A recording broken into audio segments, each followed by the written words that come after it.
Assalamualaikum warahmatullahi wabarakatuh. Waalaikumsalam warahmatullahi wabarakatuh. Perkenalkan, saya Agung Surya Taruno dan rekan saya Rifki Fadlur Rahman. Rifki Fadlur Rahman. Kami dari Mahasiswa Institut Bisnis Muhammadiyah ya. Semester 4. semester 4 sekarang. Prodi apa? Prodi Manajemen. Manajemen B. Prodi aja lupa lu gimana? Iya. Gimana Malu, udah lama kita kuliah online mulu nih. Angkatan Covid. Prodi Manajemen semester 4. Oke. Oh, kita kelas karyawan apa kelas reguler pagi? Reguler malam. Oh, reguler malam. Iya. Gak ada kelas karyawan, adanya reguler malam. Sama aja sih. Sekarang kita tuh mau bikin ini ya. Sebetulnya sih kalau Tugas. gini, Ya jatuhnya diskusi sih. diskusi ya kayak podcast juga gitu ya. Iya, Kita iya. coba-coba kecil-kecilan aja. Serius tapi santuy lah, santai. Lu pakai sarung juga ini habis sunatan apa gimana? Enggak, biasa babe-babe. Bapak. Biar adem. Iya. Ya kan, babe-babe. Oke. Sarungan, kaosan, oblong. Iya, gue sih Pas. sekalian doang sih ya, biasa. Ya, lu anak muda. Baru pulang juga sih pulang kerja. Nggak apa-apa. Oke. Topiknya apa tadi? Untuk mata kuliah ini, mata kuliah apa sih? MSDM, Manajemen Sumber Daya Manusia. Dosennya Bu Eva ya, tentunya. Eva Fauzian. Dosen istimewa buat kita tuh, istimewa. Amin. Amin. Yang pasti tuh the best lah. Iya, tugas kali ini kita bertemakan apa tadi ya? Bertemakan. Cara menjadi karyawan idaman ya? Idaman Ya? karyawan, idaman Perusahaan, Jadi ya. karyawan idaman perusahaan. Itu Jadi menurut lo gimana, Geng? kalau menurut gue sih ada banyak topik ya, atau banyak apa ya, pokok pembahasan gitu soal karyawan idaman perusahaan. Jadi bisa menjorok ke tips ataupun pandangan sebagai seorang karyawan idaman perusahaan itu seperti apa sih gitu kan. Jadi yang pertama ya mungkin kalau menurut kita tadi sempat udah lihat juga sih channel YouTube-nya siapa? Lupa. Ya, Ya. bapak-bapak itulah. Ya pasti ya Iya. udah mentor lah. Iya, udah Itu lebih berpengalaman, dia lebih dewa ya jelas. Yang pasti intinya tuh yang pertama, ini pertama aja karena yang tahu gue pertama. Pertama tuh dilihat dari kepribadian. Jadi gimana sih perusahaan itu menilai seorang calon karyawan ini di perusahaan dia, kalau si seorang manajer ini yang ya HRD sih biasanya untuk yang ini menilai pribadinya itu gimana, layak atau enggak nih kita terima di perusahaan kita kan kayak gitu. Terus yang pasti dari pribadi itu menjorok ke kebiasaan sehari-hari. Jadi ketika interview itu perlu ditanyakan juga kesehariannya, terus mungkin kalau pengalaman kerja itu belakangan. Karena yang pasti nih kalau mau cari karyawan terbaik untuk perusahaan kita nih, yaitu tadi kepribadian itu yang paling penting. Soal kinerja ataupun apa itu menyusul. Yang pasti pengalaman itu memang diutamakan pengalaman. Cuman kan yang pasti terutama untuk kebaikan perusahaan itu seperti itu. Kepribadian. Kalau menurut lu apa sih? Kalau gue sih, Ada. kalau gue sebagai pengusaha nih ya, ketika merekrut seorang karyawan agar dia menjadi karyawan idaman di perusahaan gue, yang pertama jelas yaitu ahlaknya dulu. Ahlak, attitude, adabnya ya. Karena iya. itu penting banget bro hari gini bro. Betul. Ya jangan sampai contoh kecil gini, lu masuk ruangan interview masa buka pintu P gitu ya. P itu kalau Itu kan lagi chatting. nggak tahu gue itu kayaknya udah berasal dari BBM sih katanya. P. Tim. Iya. Jadi kan harusnya kan kalau itu ya normalnya sih biasanya sih hal bakunya itu kan selamat pagi Pak gitu kan. Tegur sapa lah. Gitu. Kalau di perusahaan yang emang muslim ya pasti kan assalamualaikum lah gitu. Ya. Itu menurut gue sih hari-hari gini gitu ya sangat penting. Karena betul. Hal yang tidak boleh sulit diucapkan kita itu adalah ketika kita mengucapkan terima kasih, minta tolong dan minta maaf. Tiga poin ini seharusnya tidak boleh berat. Jangan diberatkan ya. Karena tiga hal penting. Tiga hal ini penting. Ya. Terima kasih, minta tolong dan minta maaf. Ya. Itu 3 poin penting untuk menjadi salah satu ini ya.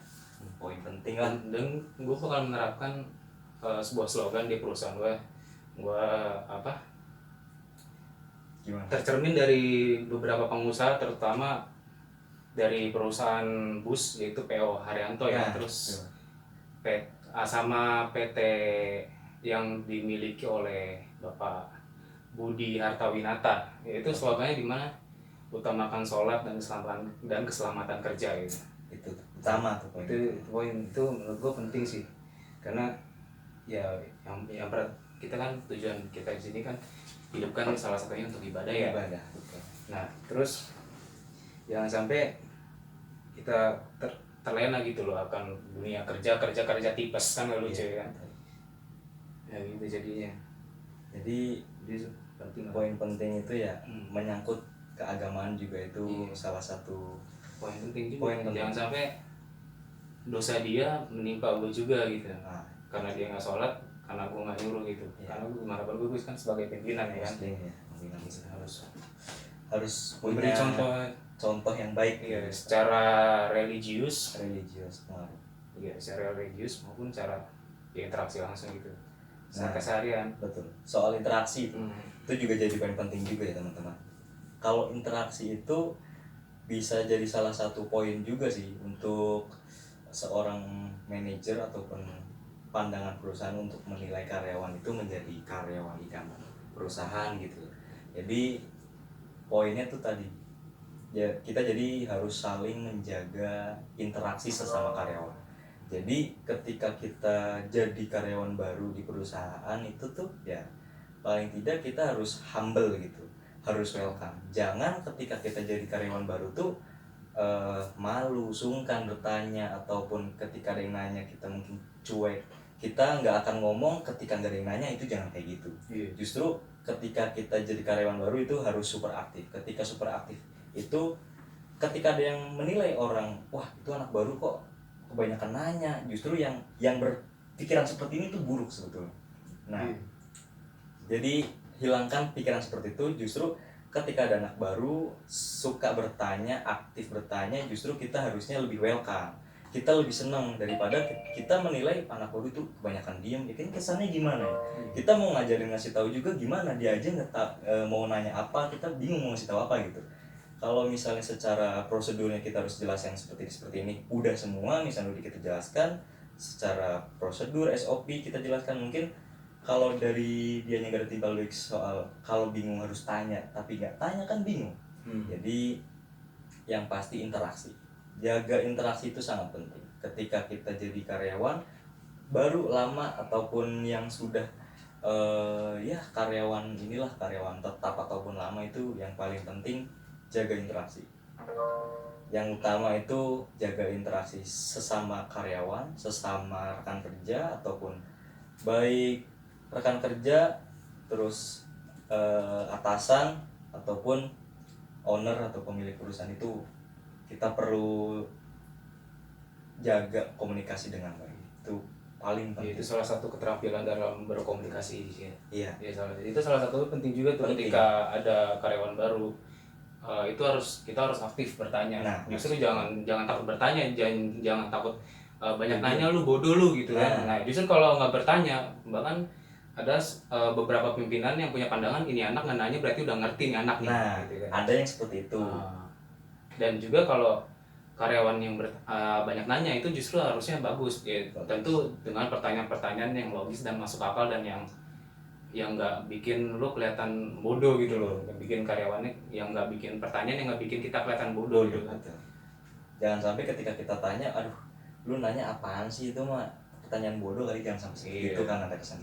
Ya kita tanya ya soal prosedur yang mungkin masih kita bingung kan, kita harus ngejalanin ini bagaimana baiknya, bagaimana secara SOP-nya menjalankan aturan perusahaan kan gitu kan. Kita perlu tanya kayak gitu, wajar. Iya, karena karyawan juga penjelasan, jangan sampai begini nih, karyawan nggak tahu apa-apa, belum istilahnya hanya diberi edukasi, hanya di training sebentar, terus kita ketika berbuat kesalahan itu langsung diomelin tuh nggak seharusnya seperti itu. Iya, bukan leadership banget sih. Karena yang namanya karyawan baru ya sebenarnya sih kalau gue pribadi ya ibaratnya mau dimaki-maki, mau diapain juga Itu sebenarnya sebuah hal yang wajar sih. Hal wajar. Tapi yang penting itu lu diajarin gitu loh. Jangan lu udah dimaki-maki, lu dibodoh-bodohin, lu diomel-omelin, tapi lu nggak dikasih ilmu, itu pemimpin kurang ajar dong lu namanya. Betul. Itu kurang ajar itu, serius. Nah, soal pemimpin yang kurang ajar juga ya kita sering nemuin sih, apalagi gue di tempat kerja ya. Bukan berarti gue menjelek-jelekan atau menyudutkan, bukan. Jadi ada pemimpin tuh kelihatan tegas, berwibawa, ataupun yang cuma asal-asalan memimpin tuh ada. Kelihatan dari gesturnya.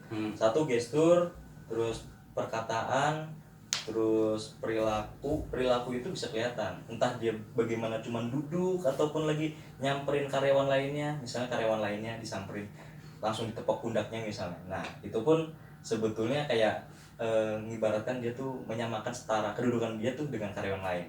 Sebetulnya memang bagus seperti itu ya. Mungkin dengan kesannya takutnya si karyawan ini akan merasa, wih, ini atasan kok seperti merangkul saya gitu. Itu sebetulnya bagus. Cuma nanti ketidaksadaran si karyawan ini ketika direspon seperti oleh atasan, jadinya seperti melunjak ataupun gak tahu diri nanti ke depannya. Entah nanti kesopanannya akan menurun atau bagaimana, itu bisa jadi seperti itu. Dan untuk menjadi karyawan idaman juga ya, benar tadi kata Bung Ageng. Ya Bung Ageng, kalau kita tuh harus humble. Kita tuh humble sob. Ya. Kita harus humble, terus kita tuh juga nggak boleh baperan gitu loh. Karena mau lu kerja dimanapun, mau di bidang apapun, mau di perusahaan manapun, yang namanya orang-orang sengak itu pasti ada aja men. Pasti. Yang nggak suka sama hal itu pasti ada itu aja. Banyak. Itu banyak. Realita dunia kerja gitu loh. Jadi dibikin asik aja, dicuekin aja. Ya lu balas dendamnya ya dengan prestasi lu lah. Lu buktiin. Iya, lu buktiin kalau lu lebih baik. Betul, daripada dia. Iya, daripada yang gak seneng sama lu gitu. Nah, soal itu kan pandangan seseorang kepada kita tuh sebetulnya, kita kalau bisa menilai orang baik tuh ya akan seterusnya menilai orang dengan baik. Bukan berarti kita ngeliat, aduh ini orang seperti ini, terus kita akan seterusnya menilai orang buruk. Itu enggak. Karena kalau seseorang itu udah menilai dengan baik, pasti menilai orang berikutnya itu akan baik juga. Ketika ngelihat jelek, oh ya udah, dicukupkan saja penilaiannya, nggak akan diterusin untuk menilai, wah ini orangnya buruknya kayak gimana sih, kayak gimana lagi tuh, enggak. Jadi ini tuh menyangkut ke kerjaan juga. Ketika kita kerja misalnya jadi anak baru ataupun udah lama lah di situ, kita kerja melakukan hal pekerjaan rutinitas kita. Misalnya kalau pagi di perusahaan mana, atau misalnya kalau retail nih, berhubung gue di retail, rutinitas gue di toko pagi-pagi, yang namanya di toko kan barangnya jualan, kita lap-lap barang jualan, display itu kita lapin. Terus untuk yang lain ya mungkin karyawan lama yang sudah merasa lama, senioritas itu mungkin ada gitu kan di pekerjaan, ya pagi-pagi ketika selesai briefing mungkin ada mas asik ngobrol ataupun apa. Kalau gue rutinitas tetap dijalanin, ngelap, ada beberapa sampah di ini kita sapu. Nanti ketika ada seseorang yang menilai, satu baru rajin amat nih, ntar lama-lama pasti nih setahun 2 tahun ini nggak bakalan lama nih, bakalan rajin begini, pasti ntar 2 tahun atau udah karyawan tetap mulai kendor ya. Udah mulai kendor. Manusiawi itu biasanya. Manusiawi, penilaian orang seperti itu manusiawi. Terus juga banyak juga sih karyawan itu yang kayak gitu banyak. Nah, ketika kita udah tahu ada orang yang menilai kita seperti itu, justru kita jangan down. Itu ibaratkan, aduh ini orang ngejelek-jelekin gue mulu gitu kan. Kita harus tetap antusias men. Justru antusias dan lebih semangat. Ini penting nih antusiasme dalam bekerja itu penting. Itu penting. Antusias dan tambah semangat. Ketika lu ada omongan negatif ke kita nih, ya kita harus semangat. Wah, apaan sih itu orang, salah sangka. Kalau misalnya kita pikir positif, kita pikir memang harus positif. Ya sudah, kita tunjukkan saja. Kerja loyalitas, jalankan SOP, rutinitas dijalankan setiap pagi ataupun ketika ramai toko, ya kita bekerja aja. Ketika ada yang nongkrong, nah ini gue paling gak suka. Teman-teman gue pada nongkrong, ketika gue ada perlu dengan mereka, gue cari teman-teman gue yang lagi malah sibuk bekerja. Kenapa? Karena gue sebetulnya ke arah situ mematikan si para yang lagi pada ngobrol ini biar tahu diri gitu. Itu namanya MTK, makan tulang kawan. Tuh, ini adalah istilah baru yang mungkin baru gue dengar juga sih. Itu tuh aduh sangat besar sih. Parah itu sih. Gue lagi kerja, teman-teman gue lagi pada asing ngobrol ataupun gimana ya, gue nggak akan minta tolong sama mereka. Itu termasuk korupsi waktu juga, korupsi waktu. Jangan salah lo. Jangan salah. Itu hal yang paling buruk sih menurut pandangan semua orang tuh sebetulnya itu. Tapi ya gimana ya? Mungkin budaya gitu. Ntar giliran pengawas datang, atasan datang, baru sibuk-sibuk kerja, berubah lap-lap atau gimana ketika ada customer. Drama kan drama. Persis. Itu wah pengalaman kerja sih nggak ada habisnya sih soal itu ya. Jadi poin penting itu tadi ada adab, terus ketika kepribadian seseorang di dunia itu sangat mudah ya, bisa dengan gestur, keterampilan dalam berkomunikasi, antusias.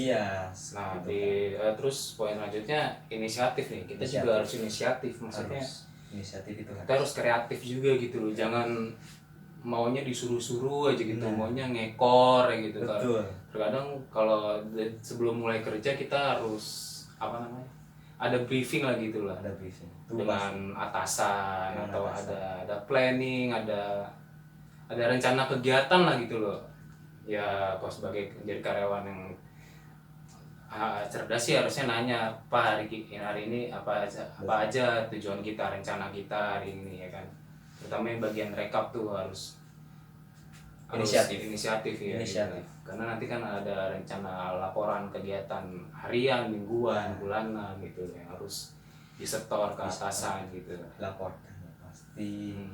Itu soal inisiatif itu perlu ditingkatkan sih. Jangan sampai ketika kita bekerja inisiatif kita kurang dalam bekerja itu dinilai oleh atasan, waduh ini karyawan satu ini kok inisiatifnya kurang. Ketika atasan melihat wah ini pekerjaan kok nggak dikerjain, tapi dia pun nggak inisiatif, seharusnya inisiatif. Lu nggak pinter-pinter amat nggak masalah lah, yang penting rajin ya, cuma lu pinter tapi nggak punya etika itu lebih baik lu punya etika, lu lebih baik lu rajin tapi lu nggak pinter-pinter amat gitu loh. Itu masih bisa ketolong setidaknya. Karena kalaupun lu nggak pinter, bukan lu nggak pinter, cuma lu nggak punya passion di bidangnya, tapi lu pasti punya bakat di bidang yang lain gitu. Bukan bodoh, orang bodoh itu sebenarnya nggak ada men. Karena cuma lu nggak bakat aja. Karena kalau lu setiap orang tuh pasti punya passion yang berbeda. Contoh ada si A punya passion di fisika, tapi dia bodoh di MTK. Nah si B punya passion di MTK tapi bodoh di fisika. Sebenarnya bukan bodoh, cuman ya dia nggak punya bakat. Kalau nggak punya bakat aja, kalau lu harus tuntut semua orang bisa, ya nggak ada men. Karena kesempurnaan kan hanya milik Tuhan, kesempurnaan itu. Soal itu menjuruk ke bidang masing-masing. Ketika seorang teknisi, ya kan, teknisi ini kan main di lapangan, main dengan situasi dan kondisi yang ada di lapangan. Nah ketika teknisi tugasnya di lapangan tiba-tiba langsung untuk mengerjakan tugas di kantor yang pekerjaan orang ruangan, entah itu akuntansi ataupun apa yang lainnya, yang mana ngerti kan gitu. Istilahnya kecenderungan bidang pekerjaan itu ya beda-beda. Itu sama aja lu nyuruh ikan suruh manjat pohon. Mana bisa kan? Iya, nggak mungkin lah. Nggak mungkin. Ataupun ikan loncat ke daratan juga susah payah gitu. Ya akan keringetan sih, yang pasti panas. Sama aja lu suruh monyet bertahan hidup di lautan. Itu kan nggak mungkin ya. Ya kalau apalagi kucing sih, kucing aja kena air langsung kabur ya kan. Ya seperti manusia lah kayak gitu. Jadi nggak ada yang sempurna ataupun yang perfect itu nggak. Aku ya aku, kamu ya kamu gitu. Iya sih. Allah. Oke, jadi waktunya sudah habis belum ya kira-kira? Coba gue lihat time dulu ya. Udah berapa menit? 19 menit. 19 menit sih lama banget ya. Lama. Oke, mungkin cukup segitu aja kali ya. Cukup segitu aja kali ya curhat ceria kita ya. Curhat ceria. Ini sih hanya opini pribadi kita aja sih. Opini pribadi dan yang pasti sih faktanya ya pasti seperti itu. Semua orang kan bebas berpendapat ya. Ini kan termasuk dalam kebebasan berpendapat. Ya. Kita tuangkan dalam tugas kuliah kita. Itu benar. Ya, seperti itu. Mungkin kita cukupkan tugas kali ini ya. Sebelumnya terima kasih kepada Bu Eva. Sebelumnya terima kasih juga kepada Bu Eva selaku dosen pembimbing kami. Iya, dan teman-teman juga yang udah menonton, terima kasih. Terima kasih. Semoga tidak ada penilaian yang negatif juga kepada tugas kita. Kurang lebihnya mohon maaf karena kita juga masih newbie boy. Newbie. Kita sama-sama baru belajar. Kalian nonton, kita nanti nonton tugas kalian ya, kita sama-sama belajar. Apa sih yang kurang dari presentasi atau penjelasan kita gitu kan? Dia mau bikin podcast, cuman kita takut salah ngomong ntar diretak. Iya, betul. Betul. Dilaporkan lagi. Kalau soal podcast mungkin pembahasan berikutnya aja. Kita bikin ya ini aja. awal yang sempurna lah mungkin. Oke, nanti yang pasti meja aja belum ada. Nanti. Oke, terima kasih. Saya Rifki izin pamit dan rekan saya Agung Sudotaruno pamit juga. Kami mohon maaf atas ketidaknyamanan. Assalamualaikum warahmatullahi wabarakatuh. Terima kasih.